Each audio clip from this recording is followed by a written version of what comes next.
अब इस वक्त की एक बड़ी खबर आपको बता देते हैं। मेघालय के शिलांग में हनीमून मनाने गए इंदौर की दंपति राजा रघुवंशी और सोनम रघुवंशी के गायब होने से जुड़ी ये बड़ी खबर है।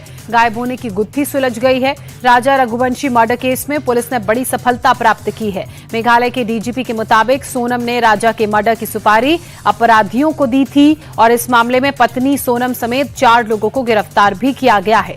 सोनम के अलावा अन्य 3 आरोपी भी मध्य प्रदेश के ही रहने वाले हैं। पुलिस को इस मामले में एक आरोपी की अभी भी तलाश है। राजा रघुवंशी और उसकी पत्नी सोनम मध्य प्रदेश से मेघालय हनीमून मनाने गए थे और इसी दौरान राजा की हत्या हो गई। इंदौर में 11 मई को राजा और सोनम रघुवंशी की शादी हुई थी। उसके बाद वो हनीमून के लिए मेघालय गए थे, जहां कई दिन उन्होंने वहां पर वक्त बिताया और अचानक से खबर आई कि सोनम और उनके पति राजा गायब हैं। बाद में राजा का शव बरामद किया गया। उसके बाद सोनम की तलाश तेज की गई और अचानक से आज गाजियाबाद से खबर सामने आती है कि सोनम को पुलिस ने डिटेन कर लिया है।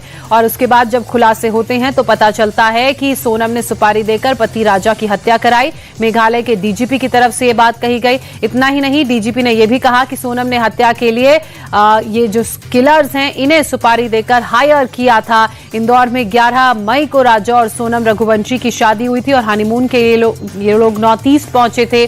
जिन 3 लोगों को सुपारी दी गई थी और जिनकी गिरफ्तारी भी हुई है उन्हें भी मध्य प्रदेश निवासी ही बताया जा रहा है। हालांकि इस मामले में अभी एक और व्यक्ति की तलाश पुलिस को है। जानकारी ये भी है कि सोनम गाजियाबाद पहुंची। गाजियाबाद से उन्होंने अपने परिवार वालों को फोन किया और अपने सरेंडर करने गाजीपुर पहुंची, माफ कीजिएगा, और अपने परिवार वालों को फोन किया और सरेंडर की बात कही और उसके बाद सोनम को पुलिस ने डिटेन किया।